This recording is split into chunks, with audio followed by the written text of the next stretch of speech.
Masechet Kiddushin, Daf Non He. We have a discussion that revolves around the machloket between the Rabbi Meir and Rabbi Yehuda about Hekdesh. If we remember, Rabbi Meir says that something that is Hekdesh, but you use it b'mezid on purpose, it loses its kedusha. Rabbi Yehuda says no, only if you use it b'shogeg, then you commit me'ilah and it loses its sanctity only b'shogeg. So Rabbi Meir only when you do it b'mezid, and Rabbi Yehuda says only b'shogeg. So now we'll see an interesting application of this. Tenan hatam. There's a Mishnah in Masechet Shekalim Behemashim Nimset Mirushalayim Lemigdal Eder Uchmidata Lechol Ruach Zecharim Olot Nekebot Zibche Shelamim. One finds a lost animal. It's near Jerusalem. It would be the radius from from Jerusalem to Migdal Eder. That would be a radius. Draw a circle all around Jerusalem. That distance. If you find an animal outside of that, then it's true you just found an animal. So whatever. Try to find its owner. If not, keep it. But if it's within that distance, we have to assume that this animal was sanctified as a korban because it's so near Jerusalem. Probably someone brought it there or bought it there and sanctified it as some kind of sacrifice. So you can't just go and take it and eat it. So what are we going to do with it? Well, zicharim olot nekebot zibche shelamim. If it's a male animal, then we can assume that it's an olah, because olot are only from males. And if it's a female animal, then we can assume it's shelamim. Shelamim actually could be zachar or nekeva, which we're going to ask about in a second. Also, nekevot could be other types of animals, although not in olah. So that's the assumption that nekeva will be a shelamim. Okay, so ela zecharim olot tu dahavu zibche shelamim lo havu. Now hold on a second. The male ones are they only olot, but they could also be a shelamim, right? Shelamim could be male or female. So why are you assuming that it's an olah and not a shelamim? Right now we're assuming that we're going to take these animals and actually sacrifice it. And so, this is, someone lost a male, it must be an olah. Go, I'll bring it to the Beit HaMikdash and tell them, hey, this is a lost animal, take it as an olah. But you can't take it as an olah because maybe it's a shelamim. Amar Rabbi Oshaya Chabeba Lachobit Mehen Askinan V'Achika Amar Hashinan Shema Olot. Rabbi Oshaya explains the Mishnah, not that we're actually taking the animal and going to make it a sacrifice, but rather that we are obligating ourselves to pay for the value of the animal. And though this guy who finds it is doing a big mitzvah, he doesn't want an animal that's kadosh to just go and wander around. He wants to do something with it. And so he's going to redeem its holiness onto money. And take that money, and with that money he will buy an appropriate equivalent animal, and that animal he will actually sacrifice for the amount of money, or just bring in another animal directly and say, here, this animal, the Kiddushin goes on to this animal or this money, and then buy an animal. And here's what the Mishnah means, that we worry that maybe it's an olah, but you're right, it could be a shelamim also. Therefore, if someone finds a male animal within this vicinity, then you have to take, let's say it's worth $1,000. So then the person who finds it would obligating himself to take care of it. If he wants to take care of it properly, then he would take $2,000. With one of the thousand he buys a korban olah. With the other 1,000 he buys a korban shelamim, so that he could take care of both possibilities and then offer those as a sacrifice. However, if it's a female animal, then it can't be an olah. It can only be a shelamim. That's what we're assuming now. We're going to question this also in a few minutes. And so he buys that and then offers that new animal as a shelamim. In the first case, when you bring two animals, he makes it tonight. If this was an olah, then the animal that's an olah is a replacement for it, and the other one I'm bringing as a shelamim voluntarily, and the other way around. If this animal that was found is a shelamim, then here's the replacement for the shelamim, and the other one is a korban nedava. Anytime you want, you can offer an olah. So I'm obligating myself to an olah. So that's how it works. Good. Now this Mishnah must be the opinion of Rabbi Meir, because here I'm taking something sacred, and remember, this is not only Kiddushat Mamon, it's Kiddushat Haguf. It's two different kinds of Kiddusha. Kiddushat Haguf is an animal that is sacrificable. And I say this is going to be a korban, whatever, olah, shelamim. So I'm going to actually sacrifice it. That's a higher level of Kiddusha. That's harder. That's more difficult to undo or to redeem. A lower level of kedusha, which would apply to any items or food or animals too. You can make it say, this animal, I'm donating its value, not itself as a korban, but rather just the monetary value. Okay. Either way, right now, the Meir says, if you have something that's hekdesh and on purpose you desacralize it, that's how you desacralize it, on purpose. Whereas according to the Yehuda, if you did it on purpose, it doesn't work. You can't desacralize things on purpose according to the Yehuda. They're only according to the Meir. And therefore, this, here you're doing it on purpose. You found it. You're doing a good thing by helping out, because otherwise this animal will just have to wander around for the rest of its life until it, gets killed or something. But it wouldn't work according to the Yehuda. It only works according to the Meir. Therefore, this Mishnah must be the Meir. Now we ask, Kedushat Haguf mimit chalel. Hold on, we're worrying. They're assuming that this is a sacrificial animal, which is the higher level of Kedushat Haguf. Can you remove Kedushat Haguf? Here we have a Mishnah in Masechet Me'ila that says you cannot. It says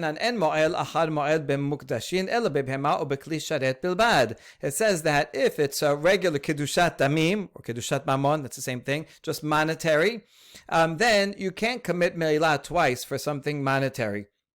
In other words, if I say that this food here I'm making holy, and then I eat some of the food, and so now I committed me'ilah, and it's no longer sacred. If someone else comes and eats from that food, there's no me'ilah a second time. Once you commit me'ilah once, it loses its sanctity, and now there's no me'ilah anymore. So that would be general for anything that is Kiddushat Mamon. But for something that's Kiddushat Haguf, there's two kinds of things that could be Kedushat Haguf: an animal that is offered as a sacrifice, or the service vessels of the Bet HaMikdash, the bowl that is used in the Bet HaMikdash to collect blood, for example. Those things you can do me'ilah after me'ilah. Someone used, as we're going to see right here. Here's some examples. Kesad hayadochel al gabe behema bacha bedov v'achab kulam ma'alu. You take a sacrificial animal, one designated as such, kedushat haguf, and one person, right? You're not allowed to use or make work any of these animals. Then otherwise you're deriving personal benefit from it. So someone rides on such an animal. You offer a cow. It's supposed to be a sacrifice. Someone rides on it, a second person rides, third person rides on it. Everybody commits me'ilah because it does not become desacralized. Or if someone takes a cup that belongs to the Bet HaMikdash, is used for, it's not just a monetary use, but is actually used in its service, Kedushat Haguf, and then one person comes and drinks from it for his own good. And the second one also drinks, the third one drinks from it. All of them commit me'ilah. What you see here is that you cannot undo Kedushat Haguf. So how could you come and say, oh, this animal, maybe it's a korban olah, I'll just take the Kedusha, put it with money. Over here you see that Kedushat Haguf cannot be deconsecrated. And the answer is Ahi de Biyudahi, Ha de Meir. Must be that this Mishnah in Me'ilah is the opinion of the Yehuda. Because he says, if you're doing these things either on purpose or by mistake, for the Yehuda it doesn't matter. If you do it on purpose, well, you never get something desacralized when you do it on purpose. Bishogeg, you would if it was only Kiddushat Tamim. But according to the Yehuda, which we're about to see, if it's Kiddushat Haguf, then there's no way to desanctify it, even if what it did by mistake or on purpose. And so this Mishnah is the opinion of the Yehuda. Whereas the Mishnah above, in Masechet Shekalim, that was the opinion of the Meir. And the Meir says, if you desacralize it on purpose, then even Kiddushat Haguf can be undone. Okay, so that's the answer. Now we challenge this answer. Why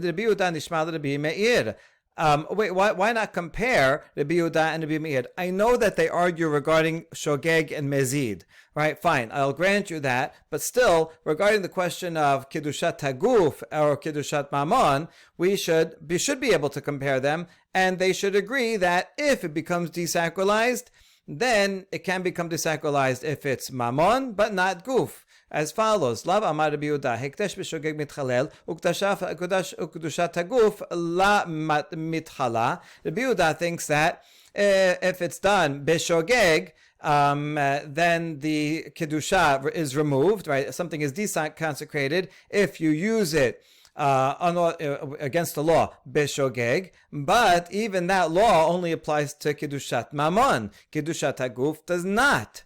So we should apply the same thing in the equivalent case for Rabbi Meir Nameh, Afagav Dekdesh b'mezid mitchalel Kiddushat Haguf la mitchala. Even though Rabbi Meir disagrees and says, no, not shogeg, only b'mezid, if I use it on purpose, and commit meila, then it becomes hol. But he should agree also that that was only for Kiddushat Mammon, but not for Kiddushat Haguf, and therefore this would be a challenge to the original Mishnah from Masechet Shekalim. How can I go and take an animal that I found, and I think it's Korban Olah or Shelamim, and then purposely remove its sanctity, and if it's Kedushat Haguf, it shouldn't work. Just like for the Yehuda, it wouldn't work.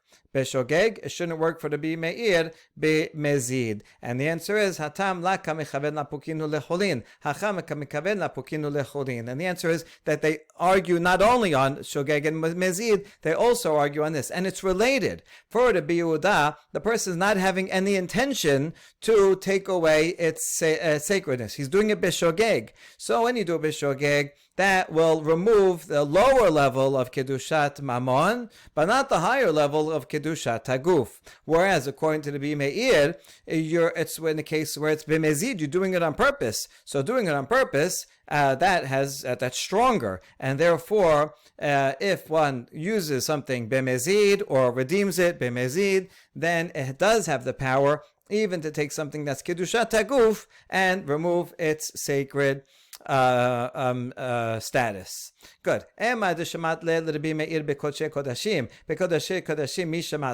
Okay, fine. I know that according to Rabbi Meir, you could do this for Kodesh Kodashim, like an Olah, but how do you know that you could do it for Kodashim Kalim, like a Shelamim?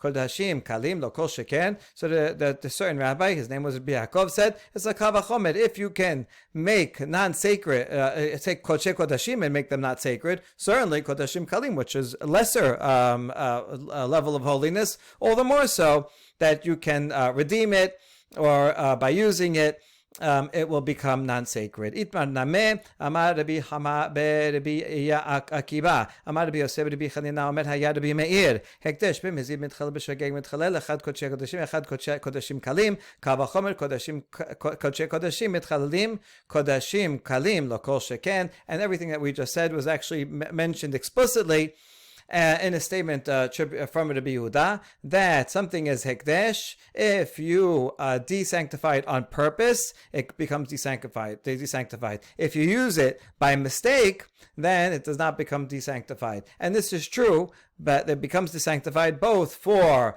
higher level of Kodesh and lower level of sacrificial animals, Kodashim Kalim, and it's a Kavachomer. Since it's true for, like, for example, Korban Olah, all the more so it'll be true for something that's Kodashim Kalim, like a Korban Shelamim.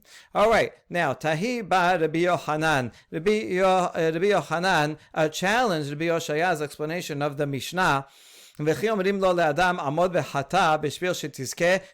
that when you find an olah or a shelamim, you should come and take money and redeem it for money. Well, and then that way it becomes non-sacred, and you take the money and you use it to buy a different animal.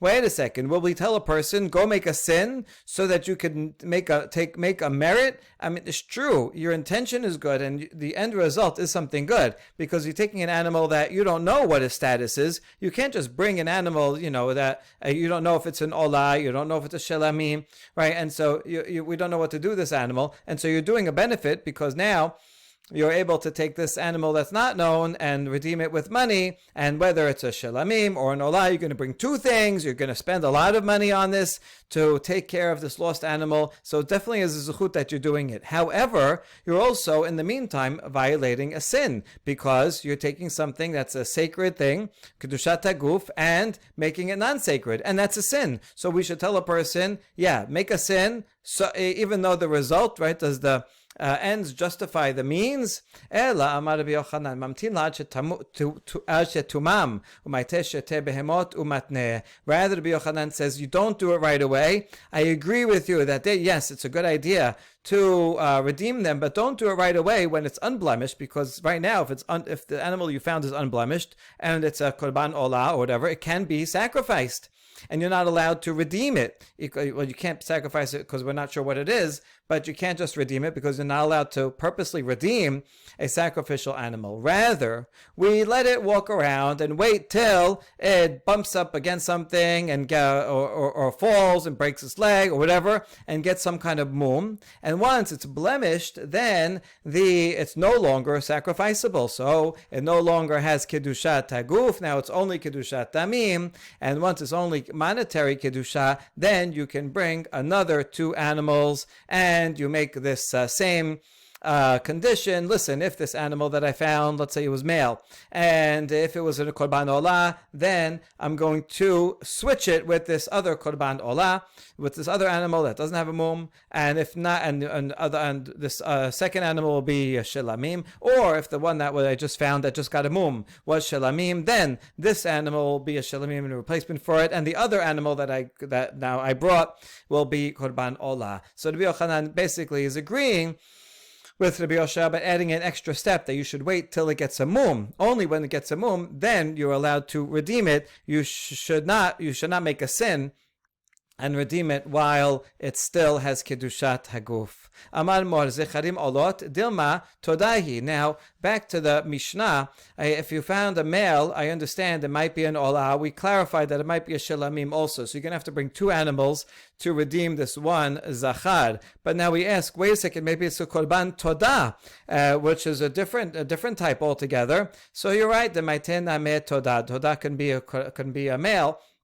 So in other words, you have to actually bring 3 animals for this, and olah, shelamim, and a korban todah. V'abayalechem, wait a second, korban todah requires that you bring 40 loaves in addition. Okay, demaitina melechem, yes, you're going to have to bring 40 loaves, and you have to say, if this animal that I found was a korban todah, then I'm replacing it with this animal. It's a korban todah and the 40 loaves. And if not, if it was a olah, then it's olah, shelamim, and the other animal that I brought, I'm giving voluntarily as a korban todah. That's fine. You could bring a korban todah, shelamim, or olah. All those you can bring voluntarily. So you can make this kind of condition.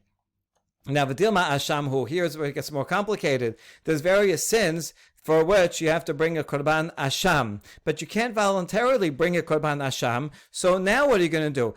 Maybe this male is a korban asham, and you're not taking into account that possibility, because now you're bringing all those 3, but it could be a korban asham, and you didn't take care of that. So we answer asham ben sheteh sheni v'shtachach ben shana. Asham has to be a 2-year-old male, whereas the thing we're assuming in this Mishnah that one found a 1-year-old, so therefore it cannot be an asham.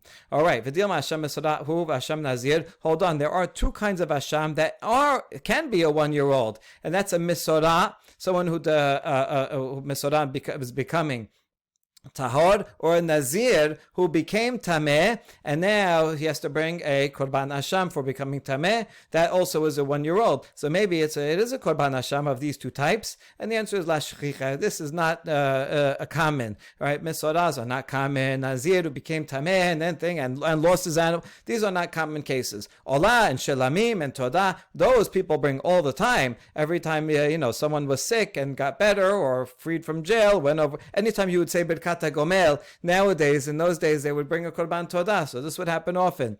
And they brought shelamim and olot all the time. But these 2 types are not common, so we don't have to worry about an uncommon situation. If this animal was found, it was not likely a korban asham of only these 2 types. V'dilma pesach, maybe it's a korban pesach. So we have to now account for that. No, Pesach bizmano bizhazihiri besh, elo bizmano shelamim hu. A Pesach in its right time, in other words, before Pesach, people are careful with it because everybody wants to bring their korban pesach, and they have a whole group, usually a whole group of whatever 20, 30 people signs up for one korban, and so this guy is taking care of this sheep.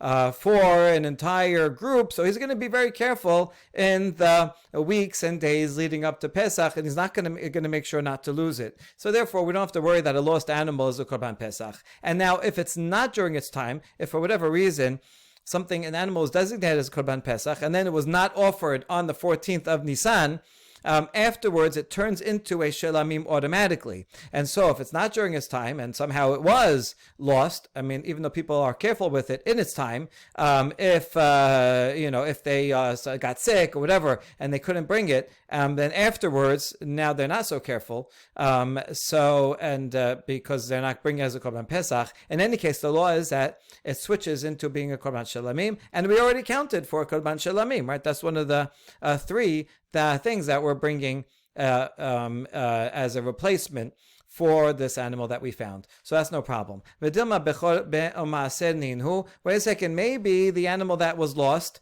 was a firstborn, or was from someone that was separated as ma'aser.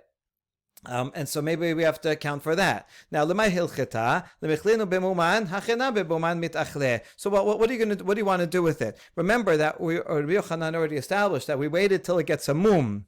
Now, bechor and maaser, these don't get redeemed. Rather, once they get a mum, then they can be eaten, and there's no need to redeem it. So what do you want to do? You want to eat it with this mumat, with its mum? Okay, good. We're waiting anyway till it gets a mum, and then it can be eaten, and so we don't have to redeem it with a different animal. So there's no problem. Once we do bring those three animals that we mentioned, then that takes care of all of the common possibilities. Bechor Maser are common, but you don't need to redeem it for another animal. Amar Mor. And now, regarding the nekeva, nekevot zibche shelamim, if one finds a female animal, then we assume that this might have been a shelamim, and we'll bring another animal and offer it as a shelamim instead of it. Dilma todahi, hold on, maybe it's a korban todah. You're right, demaite todah. Todah can be a male or it can be a female. So we have to, what about the 40 loaves? Demaite name lechem. Yes, we'll bring 40 loaves too, because for nekeva we have to bring a shalimim and a todah. And now a difficult question. Well, maybe it's korban chatat that is brought from a female offering, and you can't bring a nedava. You can't volunteer to bring korban chatat. Korban chatat is only if I know that I made a sin by mistake. Then I bring korban chatat. I can't volunteer to bring one, so I can't bring a third animal and say, well, if this was a chatat, then I'll bring. Then I'll praise with chatat. But if it was not a chatat and it was a shalamim, then I'm offering this other animal as a chatat voluntarily. You can't make such a thing because you can't bring it voluntarily. So the answer is chatat bat shenata v'ishtakach bat sheten shanim. A chatat is a 1-year-old, and we're assuming in the Mishnah that one found a 2-year-old nekeva. Hold on, maybe it was 1-year-old when its original owner made some kind of sin. He lit a fire on Shabbat by mistake, and so now he brought this korban chatat, and it was 1-year-old, but then it got lost, and by the time we found it, it had his birthday, and now it's 2 years old. But maybe it was 1-year-old beforehand, and so maybe it is korban chatat, even though now that we found it was 2 years old. And so no, this is not common. Usually, an animal will be found a short time after it was lost. Within a few days, and so, and if otherwise the owner would have been careful with it and not bring an animal that's like a day before its birthday, and then and bring it, and then you might lose it, because once it passes birthday, then you won't be able to use it for your korban chatat anymore. So this is not common that it'll be lost after when it's in its first birthday and be found after its birthday. Okay, fine. You explain the Mishnah, but what would we do in a case where we found a nekeva that was in its first year? Tanya, Hananya ben Hachinai Omer, Ez bat shenata lechatat. We have a braita that Hananya ben Hachinai teaches that if you found a goat in its first year, then you offer it as a chatat. Hold on, lechatat sakadatech. Do you mean that you're actually going to offer it as a korban chatat? We don't know for sure it's a chatat. It might not be. It might be something else. It might be a shelamim. So how do you know for sure that you can bring it as a chatat? Ela madabaye kehatat konsa lechipa vehi meta me'eleha. Rather, we treat it as if it were a chatat that we can no longer be brought. An animal like that, if there's some reason there's a korban chatat that we can't use anymore, like if the owner dies, then you put it in a cell and you let it die of starvation. Okay, poor animal, but there's nothing else that we can do with it. And so that's if you find an ez that's only 1 year old, and so we're not sure what to do with it, then we will have to leave it to die. Baruch Adonai Leolam. Amen ve'amen.